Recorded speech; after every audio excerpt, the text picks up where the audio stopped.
kenda zinga ndakubita ndimanukira.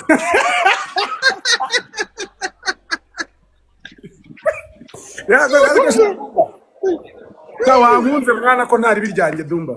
ariko umva Bruce uba wibaza ko ntagukunda ariko ukurura kuzi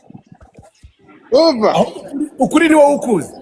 Ndashaka 001 Ni wowe ukuzi Dumba.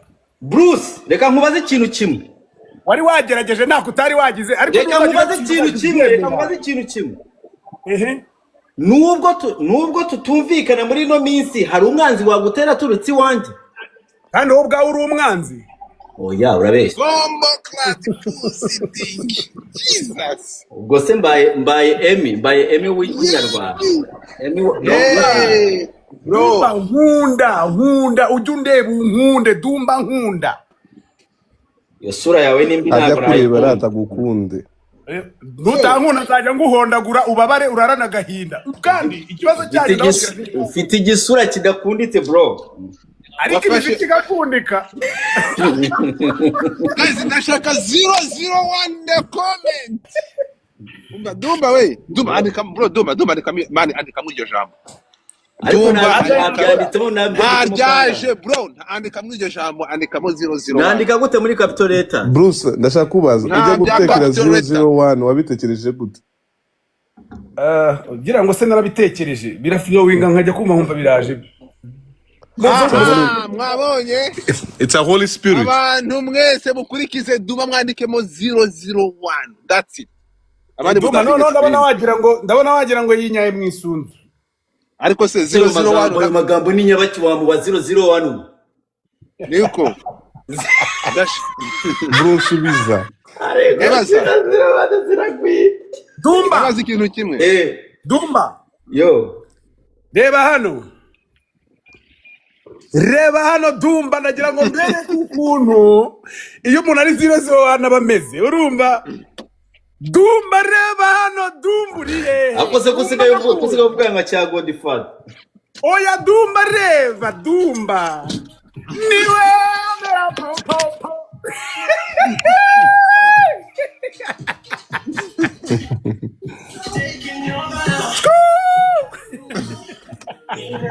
Dumba ntago mwabibasha.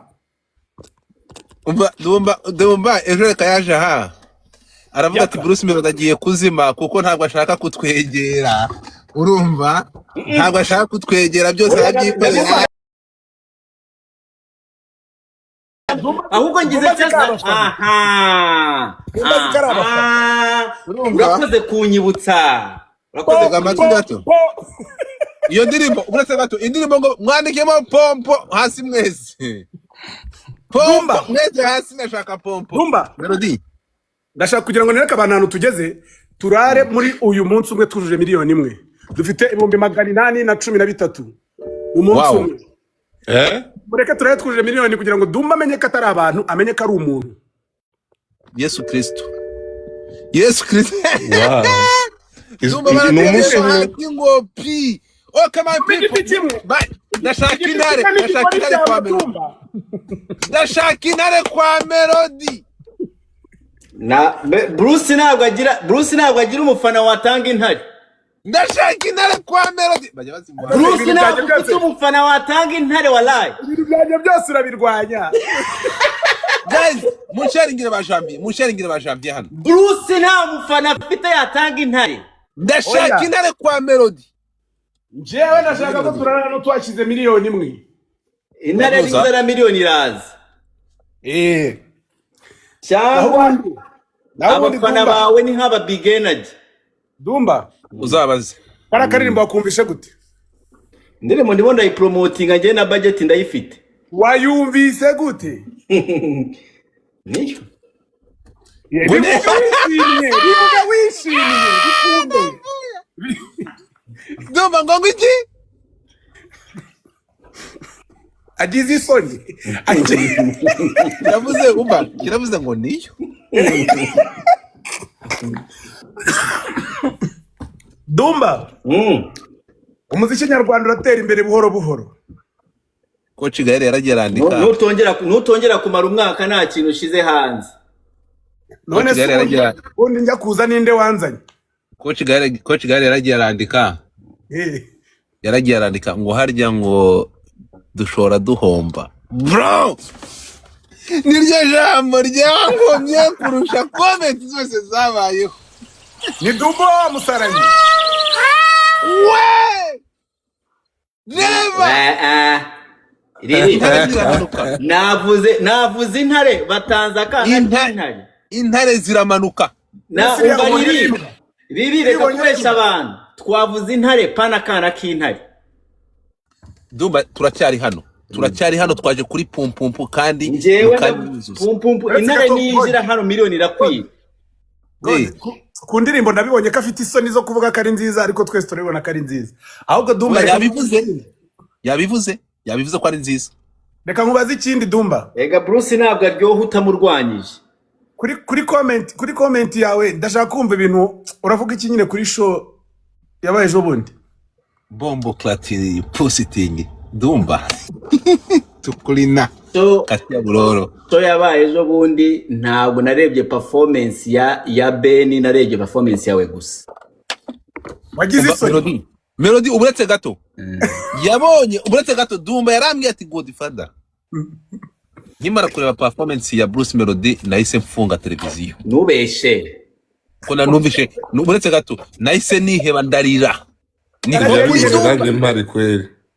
yabivuze tu anavuga ati ngiyewe nkimara iravuze ya share bayita gute narakubwiye ira bande yawe bayita gute yagufashije Symphony Band aravuga ati ngiye kuko nari nzi nkimara kubona Symphony nibyo imaze gukora nkareba Bruce Melody performance amaze gutanga ariko Melody wari ufite energy nkeya yaje asinze nari neza ahubwo maze iminsi ndwaye agakorora niko kari kunyemeza numva nuko mwijwi bitameze byese yego ufite ukuntu ariko rero narakubwiye mani wakoze repetition y'igihe kirekire oya ndarwaye inkorora ndi gukorora okay Dumba ubwo wikanombe yaje asinze wallahi ibaze kubakubita nasinze rero suko ndi soba Dumba ndafaguma guhereza we Dumba ndashaka isubiza ikibazo menda kubashije 001 ndashaka kubona Melody intare zimanuka ntabwo nashoboye kureba performance ibyo wabonye ntacyo vuga ibyo wabonye ibyo nabonye vibe watangiranye vibe nkeya ariko ziza kwiyongera biza kumera neza nakunze performance yawe cyane na Jesse eri danger iyi myanya iri hano hejuru iragurishwa ukanda kuri gallery ukanda kuri Galaxy uzamuka gira uyoboke rero Dumba asaba kuyoboka kabiri gira uyoboke nawe tukwite muyoboke nk'abandi bana ubere neza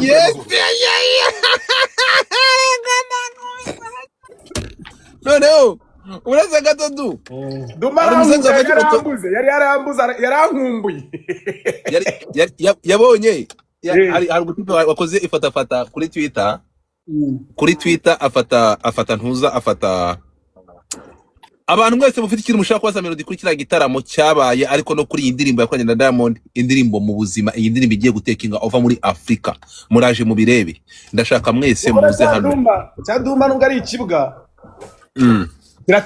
abundi abafana bo kuri iriya Saidini nabakunze sinzi umukobwa nawe ari kubivuga nabana beza gute bakunda umuziki ntago ari ibintu by'ikigare kandi narabimubwiye navuga ngo nzamwiba abafana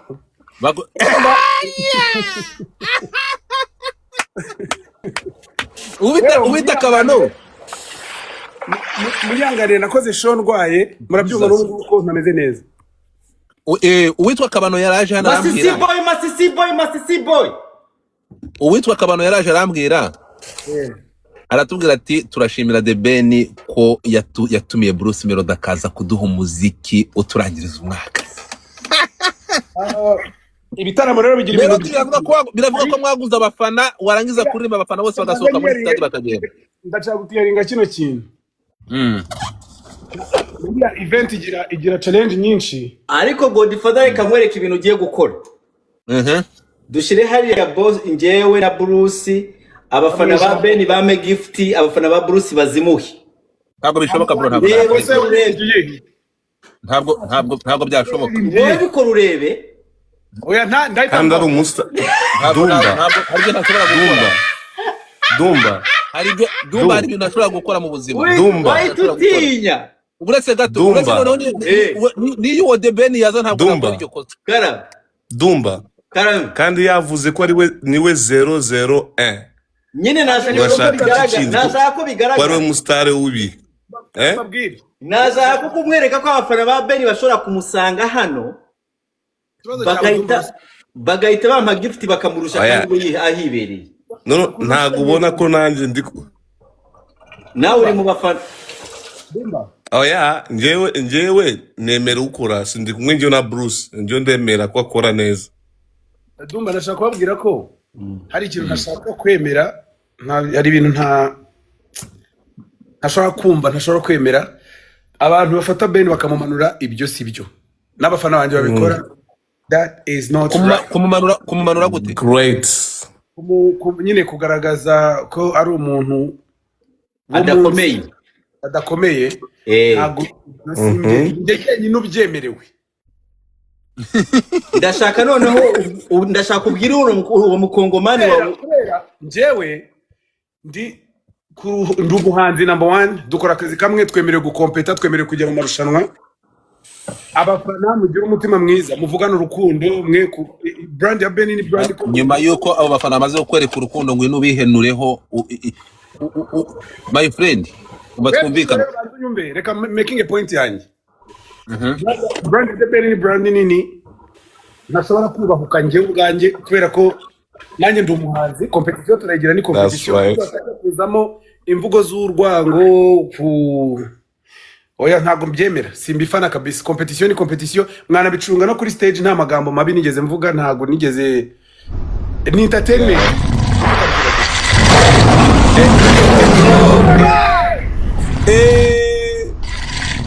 Dumba Bamba Clati Pussy ongera ubyita umwanda Dumba ngera TikTok universe manuke Bamba Clati Pussy Really thank you no bwa mbere mbonye iki kintu no this is simple izi ndazimanurwaho kanswe Bruce Melody umva rero Melody kubabwira hari indi nini irenze iriya ceceka gato wa mugabo we nsenga wowe shuwa hari yindi yazirenze iyo ira TikTok universe iraza okay ari Melody ashobora kubona TikTok inva hano ubwo nubusa bro ibyo ni utoto komeza Melody umufana wa Melody aze amuhe TikTok universe bigenze bite iyo utagira ubwenge nta namatwi ugira wakumvise iramanuka nayo tegereza urareba komeza Melody. Abafana banje mubaye brand ya Ben mwe kumuvuga nabi mwe kumubwira amagambo mabi bira ni umuziki usanzwe nshobora kuba nabyutse neza ejo akanyigaranzura cyangwa se akanasohora umuhiti none ibintu bigahindura isura kuko impano n'Imana itanga nta stock tugira y'indirimbo. Amen. Tubahe brand zacu kandi tubikorera umuziki ibindi rero kuba ntaragafu k'imvugo rimwe ntimukarare mutabitekerejeho. N'ubwa mbere kuva nabaho Bruce avuze ibintu by'ubwenge ndabamenyesha Dumba taraturabura mu kandi agiye kunyibasira ndabamenyesha ngiye ko ntari umufana wa Melody ntabwo umufana wa Melody n'ubundi igiti kimwe ntigikora ishyamba shabyihorere mwana nawe twara ntabwo sinigeze b'umufana wawe sinzigera naba n'umufana ngewe of course urumva Melody oya uvuga amagambo mabi wowe nanyu mvuga naberega ngiye ndi umufana w'indirimbo zawe sindi umufana wawe intare yawe ngise wamfana warorera wamfana ntayo wabona nta mafaranga ntanga Godfather kubera iyo mpamvu rero Godfather yo njyewe ntaratangira gukora ibintu nkora nahuye na Melody yicaye ahantu harimo na campus njye maze like I have done it nigeze guhaguruka ngenda na Bruce ndamwegera namubwira ati Bruce I love what you do I love your music I'm a fan njyewe I'm a fan gusa ikibazo yo cyaje aho ikibazo ngirana na Melody nangije kuba wondi Dumba Melody tuguma dushwana nta kindi ariko ni ibisanzwe. Dumba urumva natu tupana Dumba baramutamika akaza kunjomba yanjye ari imbere agaseka uraseka n'iki gisekeja nta muntu n'umwe ari bwamo amafaranga muri iyi industry nka Coach Gaye gasekere bote nta muntu n'umwe ari bwamo amafaranga muri iyi industry nka Coach Gaye none se bantamika gute bantamika abo babantamitsa ngahe baragutamika Dumba agenda inzara nta yawe muntu uba wantamitse Burya ndaza abantu babiri nakubwira ati Melody ibi ntabwo ari byo ugahita urakara tugashwana ariko niba nakubwiye kuzi ibintu uko mbyumva ubyumva nabi nase okay ibyo byaje nuko mabyumva abaho rero kujya inama niko abantu bagira ubwenge bakora umuntu ajya inama n'undi ujye yumva wowe wumva inama iyo yizanye wayikonfirimye nkayikonfirumura ahubwo niwo urakara ugahita ukupa ngo fuck you none Dumba arivu ubwa nyuma nibwo nagututse Dumba ariko urivumbura urabizi ko wivumbura oya ntabwo nivumbiye mani wambwiye nabi wowe wamamagaye umbwira ibintu bitajyanye mwumviye ko bitajyanye uhita urakara okay reka abafana babyumva icyo twashwaniye ndivuge nubundi se okay nari mu kabari reka bafana reka babwiye rero ni example nziza yo kuvuga baretse gato nubwo ibintu bya Mano maze gukumva bisubiramo uvuga inkuru imwe oya iyi ntabwo nta muntu bwabibwira inshuro zirenga zine Melody reka nuke mu ijambo yakuze nawe umeze nka cya God oya niba mwandike ngo ndabeshya niba ndi kubeshya Dumba ibintu bya Mano inkuru uhora usubiramo twarayirambiwe urumva urakoze cyane mu kanya nabimubwiye niyo mpamvu ugiye kuvuga iyawe mu kanya nabirambiwe ndamubwira ati Dumba mutubwiye inshuro nyinshi namaze kubiramo noneho kugira ngo menye ko Dumba atari umuntu woroshye kumvikanaho iyo azanye point ye ntuyumve ararakarara ndakubwiye ko wowe uri imbaga nyamwinshi wowe rata reka mabwire icyo twapfiye na Bruce numwe ufite igitekerezo reka mabwire nawe umeze nka God rero nicyo kibazo cyawe ntabwo meze nkawe nawe icyo twapfiye na Bruce nari mu kabari banyarwanda bayaga nari mu kabari abafana ba Ben bahita barambwira ngo Dumba ngo nukuri kwimana ngo dukure de Ben ngo duhamagarire de Ben mpita mfata telefoni mpamagara Ben mpamagaye Ben ahita avuga n'abafana arababwira muri meze guteye amakuru noneho hari abafana ba Bruce aho ngaho nuko byagenze rero Bruce niba utarabimenye hari abafana ba Bruce aho ngaho bahita barambwira ngo natwe duhamagaraho je nago hamagarira mu tubari ujye nubaha brand yanjye nuzajya usinda ujye uhamagara biwanyu umva ujye uhamagara de Ben ko twavuze ngo uhamagara de Ben ngo kwita uko no kwihagararaho uretse gato reka ndangize mamagara ntabwo natuburangiza wasinze reka ndangize uramamagara wasinze nk'ubu abanyabwenge babimenye ko usebye abanyabwenge babimenye ko uretse gato abanyabwenge babimenye ko usebye no niba mbyumvishe neza uravuze ngo mbyumvishe neza uretse gato nahamagaye Bruce kugira abafana barambwiye mu muhamagara Bruce afana banyu mvuye guhamagara Ben Dumba Bruce umva ukuntu Bruce yambwiye ariko umva ukuntu Bruce yambwiye ahita arambwiye ndamubwira ati abafana bashaka kugutera peace urumva uzi ukuntu yambwiye ngo mani ngo numbwire ko ibyo ngibyo ngo ari byo mpamagariye ariko yari attitude wumva Bruce reka kubeshya yari attitude amaye ntabwo meze nkawe ngira ibyo nkora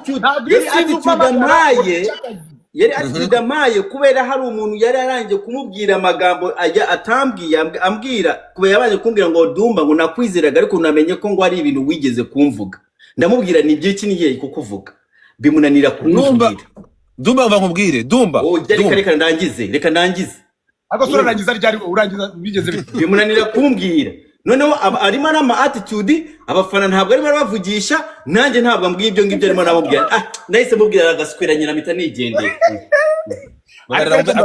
bavugisha ukoresha uko namubwiye uko namubwiye nabwo ati gaswere mita nge ubwo mubwira Dumba ni wallahi reka nkubwira ikintu kimwe nanjye urabizi ko ibyo bintu ntabwo nabitinyuka kubikubwira wowe nukuvuga ngo ahubwo oya niyo bifu dufitanye na Bruce niyo uburetse gato ibaze Dumba kaguhamagara urumva wowe kaguhamagara kavuga ati ndahantu abafana barashaka gutera peace no ofete Bruce yari afite ibindi bintu ntazi bari baramubwiye oya tureke ko ntabyo twemere ko byari cyangwa ntabihari urumva wallahi nanjye ibyo bintu none twabonye umwanya ngo mubimbwire mumanyire mubwire Dumba ikintu ugiye gufata ugashyira muri uwo mutwe wawe utariho umusatsi koco njyewe ngira akazi kenshi ndi busy n'ibintu byinshi kuba usinze ugahita ufata phone ukampamagara ntibiguhindura priority ahubwo wakampamagaye nka gutya ari ikintu cyihutirwa cyangwa se wenda nakubwira ko ndi busy ukabyandastandinga nk'umuntu w'umusirimu nawe undi kukubwira ko ndi busy nagufitiye umwanya ukarakara wese Dumba ngenda gutereta mama yake umva Bruce ni ryari wowe ntitujya tuvuga tukabana n'amasaha abiri bafite umwanya uwo munsi niwo munsi utari ufite umwanya kiragenda ari busy nari ndi busy none wamamagaye kwanza wari urimo urakora n'indirimbo wari muri studio none se wenda kuririmba ndirimbo kandi atari studio nyayo ari studio yo mu rugo ko nkujya uciringa si ubwa mbere ngo amagaye cyangwa tuvuganye uri muri studio yo mu rugo inspiration yanjye uranyicira iki uranyicira iki inspiration yanjye ngewe wari ufite ibibazo bari barangije kuduteranya wari uraho gazi tugaruke gato noneho tugaruke gato kuri iki kintu Dumba Melody arakubajije ngo niyo waba waravuye mu gitaramo I mean kuri live direct nyuma waje gukurikirana na feedback urazibona ari yaguha afite so no reka za tubwire kandi abizwa bitubwire ase Bruce kubushaka ko bakuvuga neza ariko se waburetse turashaka ko nabi nabyo nta kibazo erega harandi ikintu kiba kitavugika nabi urimo kunyumva ndashaka kugira ushireho comment gitaramo cya Melody na Debeni wacyakiriye gute igitaramo cya Melody ariko ubundi none se Melody mbanze ukunde n'ubundi bintu biza kugenda I always know mbanze ukuntu biza kugenda no bitubwi namaneka kugenda gutyo wowe wabyakira gitaramo kivimuzi nkuko yabikubajije ntago ndabona party ya Benny man niriya wabonye utakirimbiye none se ko symphony yari icurangiye Bruce reka nyikubwire Bruce The Benny adafite symphony kandi nararangije kumenya ko nta nubwo abari muri organization ya Benny ntago bigeze bakora effort zo gushaka ikindi kintu kingana na symphony ubwo nari kureba iki niyo mpamvu party ya Benny kamubwire party ya Benny nuko mpamvu none se nari gutegereza iki nahise nanasinzi party ya Benny wanatize nawe bagwaye iminota bagwaye wahise uyireze we yarafite igihani byo guha abafana wagira ngo bari kubizimya none se si ibyabo bombo clati pusiting ngo kwiki bamuhaye isaha imwe n'igice cyuragira amasaha 3 Dumba ene TikTok universo hano Dumba na mufana wa Bruce atanga TikTok universo mu 2015 nibwo nazanye symphony wowe kubera ubu utafite n'amakuru ahagije buriya symphony nubwo bacurangira abandi bantu ariko ni official band yanjye abo ariko iyo uvuze kuyizana bimenyesha ikintu kujya uvuga ibintu abantu bafashe umuziki bawugira ikimina bawukoramo ibintu tutamenye Bruce ujya uvuga ibintu mukabipfa n'abantu nuko wavuze ko Element ari we wamuzanya itarakara symphony ntabwo iza kuzinduka mu gitondo irakaye ibyo se byabujije pompom gusohoka bombo clati pussy bihuriye hese nuko kurakara nyine kwawe wese ko warakaye nituri kuvugana kocho niwe mera pompom reka nkubwire Muzafa hari ukuntu ugira umugombo music industry ntago wakwanga umuntu ngo umwange birangire anytime murakorana niyo mpamvu ujyona nk'umuntu ariko ibyo urabizi ko ari njyewe umuntu wa mbere ubizi niyo mpamvu muzi mukamvuga nabi gutya ubuzi wowe nkuvuze nabi wowe Dumba wabyuka uruhara warutukuje njyewe iyo bamvuze nabi ndicecekera nkavuga ne uyu muntu reka nzamufatira ahantu hamwe mpite mwereka narogo mutuna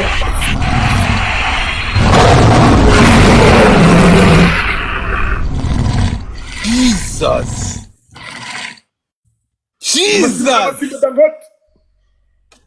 dore uko kireba ubwo se nta mufana wa Benny yampintare ariko se uri Benny iyi ntare ntago bayihaye ndi umuvugizi we mwiza sindi muyoboke Dumba iyi ntare bayihaye Godfather bakoze kuri goro ntabwo iyi ntare bayimpaye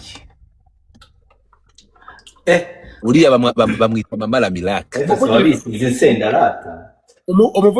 umuvugizi utararebye performance y'umuhanzi avugira bakwirukane n'ubundi thank you. Oya amwirukane. bamwirukane Baramwirukana. kureba Uretse konseri gato. baranye ibyo Umva. azavuga. Dumba umva akantu hano hari akantu bari baragakase bagashyira aha. Dumba kankashake ngakine. Baragakase. Baragakase kangashake du. Nizere ko utagiye gusebya Ben. Oya reka nkubwire rero Melody. Godfather waramwumvisha ukuntu aguma avuga The Ben. Umva nkubwire rero Melody. Wabo Melody nyumva. Melody twumvikane. Melody nyumva. Melody twumvikane nyumva. Ntabwo nkumva nuse ndi mwana. Mubwire Godfather Melody narakubwiye. nyumva hano uretse gato Dumba nyumva hano gato. Melody. Godfather niyo mpamvu nashyizeho akadomo nyumva neza cyane. Sindi muri gatabirato. Sindi umukomba kwaha. Ibyo mwakoreye fata ku mavuta ndabizi. Ibyo twakoreye fata ku mavuta se nibiki? Uzi kwanza kubera ko umugabo mbwase kimbohe ntago ndi bumuvugeho. Ego. Rero ntabwo ngewe ngufana. Fana indirimbo zawe. Niba ari biriya rero byawe nazo uzazihorere kuko narakubonye ugera gutyo ugafata umuntu ukamucegeta witwaje ngufana indirimbo ze ngo ntumufana. Jewe n'indirimbo zanjye tubagendana n'injye uzihimba ubwo ndimo. Ubwo rero ndagufanuruye ndazifanuruye. Godfather indirimbo zawe nazo nazifanuruye. Nta muntu wundi wakora ibintu nk'ibyo twakoze ejo bundi. Niyo mpamvu ugere kuri amazina abiri ugomba kujya ufata akantu k'akarongo gacaho. Reka roho inyurire nzira. Uremera ko Ben yagoye platform kandi wari uzimye. Wese uremera ko iyo platform nayo mutwaye atazongera kuyibona. Mama nyabo. Ushobora kubyemera. Nawe ugiye. Aragiye byanyabyo dore nguwo ararenze. Muzafaru n'imitego. Yitwa se imitego yo katsindwa n'iyakare. Se imitego arayitambitse. Abafite amagambo mabi bamwiteguye bamureba mu maso tuba turebana. Oya njyewe mubwiye byabaye. Gazi mutapinge screen bataza kutumanura. Mutapinge screen please. Wenda nako twasubira inyuma ngo dutekereze ku bintu by'akanyafu. Inkone kunda. Ariko ntago ariko si hagati yanjye nawe niri buri kumubaga harya da mbere yuko uza kuvuga ngo simubage yavuze ngo niwe wemerewe kumubaga wenyine. Ngo niwe wemerewe kumubaga. Ni njyewe nyine dushaka kujya muri competition tukarushanwa abafana. Abasigaye mwese hari igihe mbabona mwabizanyemo umutima mubi kandi bro ni entertainment nta mutima nta roho mbi nta nakariye umuntu igomba kugendera muri ibi bintu. Sigaye uzi ubwenge Bruce, sigaye uzi ubwenge. Melody ibivugwa ko abafana mwabaguze mukabatwara. Hari amafaranga nabagurije njya kubagura ukabaso akose kuvuga nabi kibazo uri umuntu aramubaza nawe akavuga nabi. Ariko se ko twahinduye platform ko iyi ngiye atari Twitter ngo ramwe ngo ntago tutari ya nyoko. Reka ntago nabyibagiye. Dumba uri bukamanura kwa dufada. Yaramanu yaranyemeza. Buceye. Mubabarire. Buceye ndamumanura ndamuminura.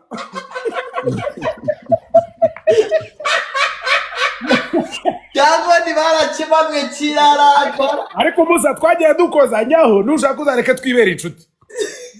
Ntago twama inshuti uburetse nkubwire Mero ntago utanga amafaranga urabizi. Ariko yego dufata kwana nanjye amafaranga umpa. Ntago twabana nta mafaranga umpa. Kuko yasingona muri banki. Ntago ukora muri banki. Oya nta n'amafaranga menshi ngira buri. Ukora mu mifuka y'abafana. Nta kintu niki na kimwe tuzatubana gutya. Nabo bankora mu ijosi. Ako kantu. So Melody igitaramo mu ncamake reka nkawe igitaramo cyagenze gute mu byukuri? Ngewe kuri side ya igitaramo cyagenze neza. Ni iby'agiciro kinini kubona dukora ikintu nka kiriya nyine kikaba kikarangira. Wenda sindabona umwanya mwiza wo gukora comment ifatika nzaca kuri mainstream wenda. Mfite gahunda yo kujya ku isibo. Nzaba namaze gutunganya neza mu mutwe n'amagambo nyatondetse neza ko ngomba kuyavuga ariko mu ishusho rusange igitaramo cyagenze neza ubwitabire bwari hejuru cyagenze neza. n'ibitaragenze neza ubwo ni ugushaka ubwo ubukurikiyeho nyine tukabikosora. Okay. Wow. Ubwo reka tutegereze noneho ndatekereza bivugira ku isibo. Dutegereje TikTok Universe ko zimanuka hano ku bantu bashimishijwe. Ziramanuka ndabizi mu by'ukuri abafana yaba abantu muri hanze mwasusurikijwe ibintu uyu musore yarangije umwaka neza pe cyane, ariko bamwe bati ntabwo twari tuzi ko indirimbo ndakwanga ari melody yayikoreye The Ben. Biratangaje kubona ajya harakayiririmba, araza kuyitubwira impamvu yaririmbye ndakwanga mu gihe cyo kurangiza umwaka.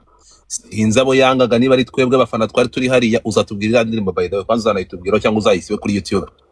Nzayisibira iki se? Ndakina ngiye nkora ibintu nzasiba kubera iki uri mwihangana na The Ben, uri mwihangana na The Ben warangiza ukaririmba indirimbo ngo uramwanga, uraza kubigarukaho. Melody, yewe nubwo ntari umutinganya reka nkwenderaho nkuboneye ni umugani nyarwanda. Melody, nuru rugendo iyo mbonye abahanzi bari soba, bari vierge mu bigize mu bintu by'ibikorobero cyangwa mu bintu by'umwanda batigeze babyijandikamo, umuziki ukababera inyenyeri ibazamuka ibamurukira amasaha, tukabona Melody bigenda gutya. Melody, mbere yuko dukomeza show ndabizi ntabwo ushaka ibintu birebire. Aya masaha twari tubonye undi mwana umuhanzi ufite impano, ushobora kubyaza umusoro kandi yaramaze kubona imiryango yose ifungukira rimwe. Ubona umusore bita Yampano. Yabaye iki? Yampano uti ko muri kumuvuga nko hari ikintu yabaye? Ndaza gusobanura kamanze point yanjye. Yampano ugiye kureba ngira ngo The Ben nzi ufite umutima mwiza, ariko ntemera kubivuga ngo nuko akunda Imana. Ntabwo uraho watanga platform uko n'abagiye azihabwa. Yagize gutya afata Imana amuha platform, bigenda neza, umwana asohoye indirimbo turazikunda. Ndetse ejo bundi mu mwaka ushize umuryango wa RPF Inkotanyi uramufata, ufata Ruti Joel umuhitamo nk'umwe mu bahanzi ugezweho wagomba kujya kuririmba mu bitaramo bari bafite mu bihugu by'i Burayi. Ariko agira gutya izo opportunité, umwana muto zose arazifata, aragenda azirundira hamwe mu gatebo kamwe, arangiza akitumamo. Melody, iyo ubonye impano nk'iyi ngiyi, kwituma byari biri ngombwa no birenze kwituma, yanyujije hasi no hejuru. Uko tuvugana umwaka ushize, urabizi hari abantu uzi bari mageragere, abasore barenga 4 kubera video ya Yampano yagiye hanze. asa naho ganishaga. Ibyo bivuyemo ikintu cyobaje kurusha ibindi. Melody, narahagurutse kugeza naho natabaje inzego mu ijwi ryanjye, abantu bakunda benshi cyane, saba kuri amusora akeneye kurenganurwa, ndetse nsaba n'urugaga rushinzwe abahanzi. Urugaga rw'abahanzi narwo ndaruhamagara ndavuga nti nakabaye mbona abahanzi bakuru bamagana ibintu byakorewe uyu mwana w'umuhanzi kugira ngo abone ubutabera. Mpamagara Minisiteri y'Urubyiruko ishinzwe abahanzi bafite mu nshingano imyidagaduro, ndavuga musabere uyu mwana ubutabera kuko yahohotewe n'ibi bintu byamukorewe, ntabwo bikwiye. Naratabaje pe kugeza n'abantu baba bavuze ngo ni gushaka kugira ngo abantu bafungwe, ndi kuvugira Yampano gusa kandi bafashe video. Kugeza umunsi iki cyumweru, kugeza ku munsi wa mbere nibwo nahagaritse icyo kintu. Umwana avuye i Burayi ejo bundi ku wa mbere ageze mu Rwanda, aragenda ajya muri hoteli Kanombe aramubusanza, afata undi mukobwa, noneho streaminga igikorwa barimo, ahita streaminga, ahamagara abantu live. Ni hafi yo kwa Bruce Melody. Urukumva Melody? Afata video ashira live, ahamagara abantu, we yambaye gusa n'umukobwa bari kumwe, ara streaminga. Nukuvuga ngo ntabwo yongeye kwirecordinga, ahubwo yakoze live.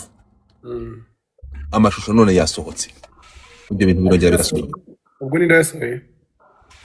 Urabaza ngo ndo bisohoye, kandi nkubwira ko yagiye live, agahamagara ahantu live, yarabisohoye. Niba yaramagara abantu live, yarabisohoye. Uwo muntu ari muri recording. Ntabwo ahamagaye umwe. Yahamagara umwe agakupa ahamagara undi. Abo bantu nibo bari recordinze rero. Abo bantu yahamagara nibo bari recordinze. Yewe rero ndikumva uri kugana bisaba ko nigira umucamanza cyangwa umujaji. ntabwo aho ngaho ntabwo nshatse kuvuga kuri ayo mashusho. Ndashaka kugira ngo mvuge ubishe muri context y'umuhanzi. Ntabwo nshaka gushyira mu bintu byo kujajinga iby'amashusho, ahubwo ndashaka kuvuga ku mpano ku mpano nk'iyo umwana yari afite n'amahirwe yarabonye, igihugu cyari kimuhaye, abantu bakuru be kubona nka The Ben amufata akamuhereza platform muri arena, warabibonye. Kampani zitangira kumusama, ziramufata, zitangira kumuhereza amakontracti.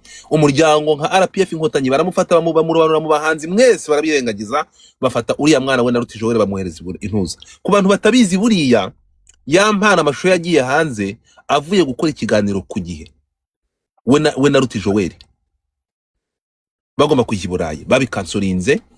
Ico kiganiro bagikansoringa nticyasohoka. So ayo mahirwe ubonye mu by'ukuri, umuntu nk'uyu nguyu, iyo opportunity nk'umwana w'umunyarwanda wari ugiye kubona izo opportunity bitewe n'impano nawe ufite Melody. Ibi bintu mu by'ukuri hakorwa iki kugira ngo ibintu bihagarare, noneho umuntu ufite impano ntayisinde ataratangira no kuyibyaza umusaruro? Amagambo make, impano bagomba kuyirinda gute?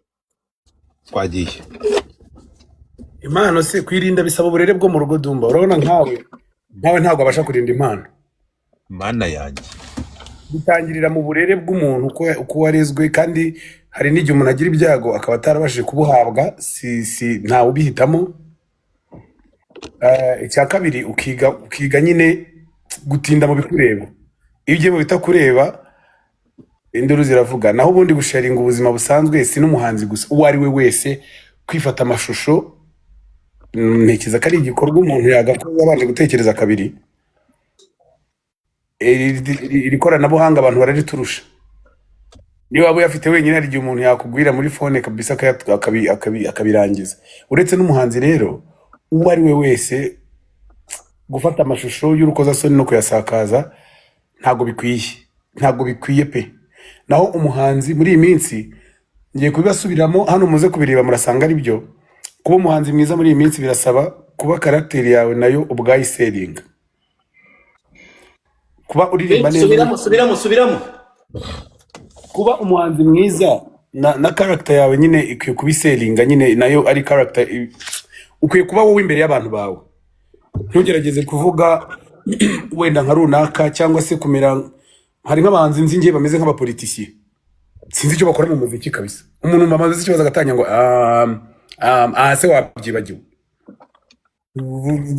usubiza nyine ibyo bakubajije. So character muri iyi minsi kubera na platforms bavuga bameze bavuga gute iyo babaje bagura amusani wicariye amatwi cyangwa yafunze shinyo, simbizi ariko sindi busubiremo. Urumva kubera iki buri gihe uba ushaka kwataka The Ben? ariko Dumba ariko ibyo bimanirika hano. Dumba uvuga ngo The Ben. Dumba nyumva. Bro, ikibazo urakizi. Dumba ariko Dumba iki se bari nawe ndeka. Uretse gato ibi ntabwo mbyita, ntabwo ndi muri campaign, ariko niba maze guhamagara Tom Close agize ikintu abivugaho, sibyo? Maze guhamagara batandukanye, urukunyumva? Reka arangize point ntongere kumuvugiramo ku kintu kiri very sensitive. Hano dufite abantu bafunzwe kubera ikintu, so please ndabasabye mureke twumve point ya Melody. Nyene narindi kuvugira muri rusange.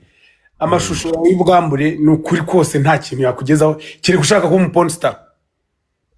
Niba nta kindi wayamaza, niba nta kindi wayakoresha, natwe ntago tuyashaka, nyine tsimba kabisa. Kuba none hari ikibazo cy'uko ari wowe ubwawe wayifatiye, ikosa nyine bwo ritangirira aho ngaho. Icya kabiri, anacunga abantu bamwizeye. We warumbwiye mu muziki gusa, ariko si mu muziki gusa, no mu buzima busanzwe. Ushobora no kuba umucuruzi usanzwe, wenda utazi gukoresha social media, ugahamura social media ngajya gufata ugahuza ama email n'ibyo byose, iyo kaguyeho uba warangiye. Abantu nta bwoba bafite bwo ku expose abandi kubera amafaranga makeya. Rero nanjye rega nabaye aho hantu, nabaye ngo dufite amavideo yawe, cyo kora ikiza cyanjye sinjye wayifashe. Arahari oya, narabyumvaga nyine babivuga mbere na mbere nkitinya guseba. Kuba umuhungu nawe wari ubufite, none byarabaye.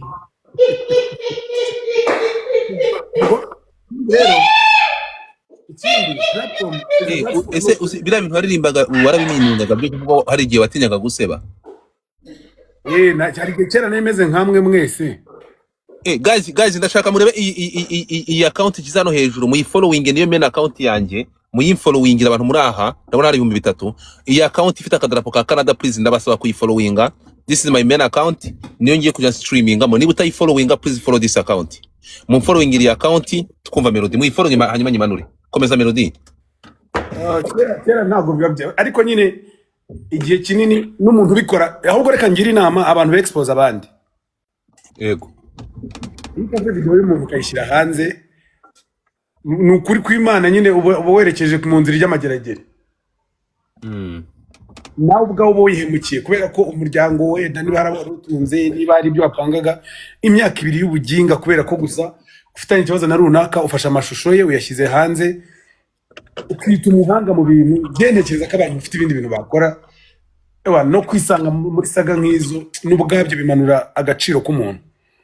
Kumva umuntu adumba muri ibyo biboro bya yamano dumba uramana kunyujijemo ijisho ibiki sema ibiki gana gusa kunda bakubwira ayo mafuti yose utagakwiye no kuba izina ryawe ry'associatinga nayo. Siyo mpamvu se mba nababaye ntago kubabara nicyo kibazo wowe associatinze nabyo byarabaye byararangiye watinyaga guseba none byarabaye urumva. Icyo gihe usanga brand yawe nuko abantu bagufataga n'iki urumva nyine n'icyasha kiba kibaye ku muntu kitoroshye kwikuraho. Noneho ibintu bigeraho bikavamo icyaha n'ukuri turabajene tururubyiruko ko exposa ubwambure bw'umuntu niko kwihorera kubujiji kwa nyuma kuko ikintu narusha umuntu nkumva nishimye n'amafaranga. Jewe point yanjye niyo hanyuma ndifuriza abantu bafunze gufungurwa nta muntu n'umwe ukwiye kuba mu nzu y'imbohe kubura mu nzu y'imbohe iyo bavuze ngo umuntu ari mu maboko ataraye mana ubukora ibintu byose nyine ukutabishaka ibintu biba ari leta ibyemeye. Yego aho rero niba iki kintu tunabijyana n'amagambo abantu bakoresha hano kuri social media. Iyo ujyana ugafata umuntu ukamwandarika ukamwandagaza ubizi neza ko hari umugenzi wabikoze bakamufunga ubwo ndikubwira baba YouTuber n'abantu bari bwa uploading no live gusesereza umuntu ukamwinjirira mu buzima ukamubabaza buriya wagutamo wabikunda cyangwa abafunzwe wabonye ari ibintu by'imikino ubona we bitakugeraho ni no kuvuga amagambo abaze ukarega no kubabaza amarangamutima y'undi nta kintu bimaze nta kintu kimwe rwose bimaze. Mureke twibereho tumeze neza wenda yamano Imana imworohereze ariko anatubera isomo nyine twese tubirebe tubyige. Hanyuma ubutumwa ku bana bato bari kuzamuka muri uyu mwuga wanyu bisanga bijanditse muri uyu mwanda nk'uyu nguyu dufite nubwo tugenda tubona impano zimwe bakagenda bazigora kuza bazigarura ndafatira urugero kuri gisa cy'inganzo twabonye The Ben yahaye amahirwe tena wivunika nakumvise wivunika bakoresha agakingirizo Doma ngwiri fata Bruce Melody yawe mwana akomeje kuba mwesere mani ngwiri fata Bruce Melody wawe unose urukomba baravuga ngura iki icya kabiri birinde ikintu cyitwa ikiyobyabwenge. Icya gatatu Birasinda FM gukoresha agakingirizo birinde ikiyobyabwenge no kudasinda FM gukoreshaga agakingirizo njya mumenyera ntabwo agakingirizo kaje gate like out of nowhere nsanze agakingirizo hano.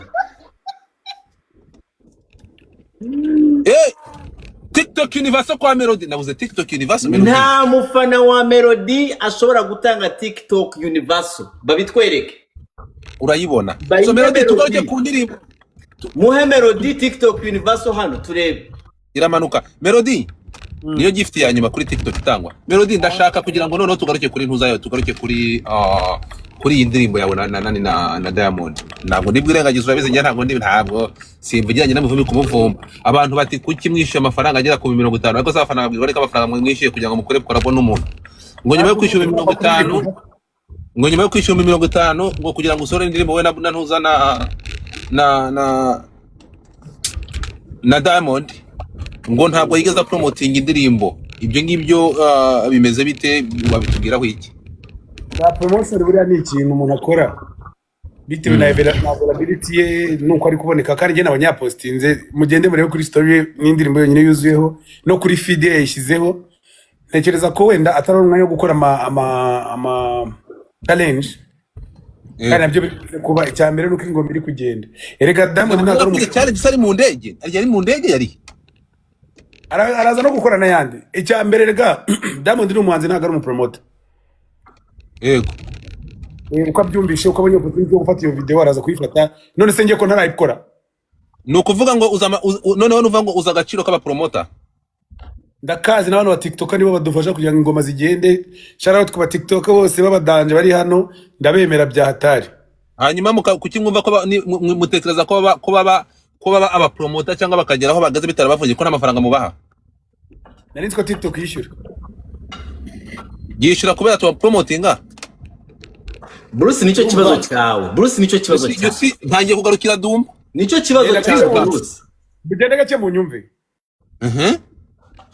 Ko ndi umuhanzi nk'amahoro umuziki. Uguhaye wemera ko ari umuziki mwiza. Yego. Aho kugira ngo mfashe ku promoting ngo nzabone amafaranga, urashaka ko mpita nkwana n'amafaranga. Nose muri studio nk'abanyemo ATM. Abantu mwese ndashaka Melody agere ku 100 none ha bro. Mugeze Melody ku 100 birashoboka. By'amakoyine tugere kuri 100k. Melody hari ikintu utazi. Ndashaka kubamenyesha ko target ntabwo nashyira muri Melody. Target ngo mutapige screen. Oya Neba hejuru kumva urarivuga kabisa. No uzi ko buhari man.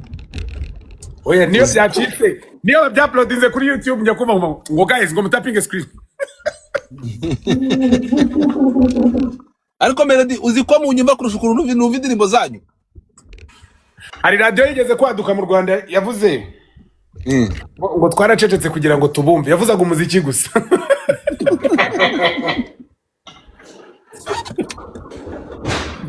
Melody nibwo rero mu mfana simba fana kuko ntibi biganira. We hari igihe abahiye nanjye nkaza nkumva nyine. Hari nk'igihe uri mu turimo tw'amaboko ukaba wakwambara character ukaba wiyumvira uko byagenze. Bivuze ngo ufite catfish. Oya numvira kuri YouTube urebye ibyinshi se niba byuploadinga. So hano urabizi ko aya masaha uzi ko indirimbo yawe nkamwe wenda nk'indirimbo za kara hanyuze wayishyira no kuri TikTok, ariko wari uzi ko hano TikTok igira copyright. Uburyo indirimbo yanjye iyo ikoresheje we ntacyo baguha. Njewe nk'indirimbo yawe nyiko especially nawe aya masaha indirimbo yawe cyangwa nkazira video mu duwa z'ama challenge wenda nk'aba TikTok bakora ama challenge sava agakora content, ariko nkanjye wiri guturagurika hano gusa wenda nkabona nka video cyangwa nka video ngo uploadinge kuri platform yanjye immediately ngiyo ihitiruka copyright nka kintu nafatamo. Ese nanjye kumva impamvu yababaye. So Dumba wenda nka Dumba biramwishyura kuko Dumba urabona we akora original, we akora content ye. Ndamushimira katagihe nahenura nganareremburi. Namubwiraga ko yabagiye nagahenura ntabwo aba yarisanze mu bibazo bya RIB. Ariko twamugaye. Ibi birarutana. Kiranyica. Mwese murasa. Ntago so Melody rero niba aba promoter kamabwira ikintu cyo mugomba kumenya urukumva. Urabona ukuntu Melody aba minister babafataga bakava ngo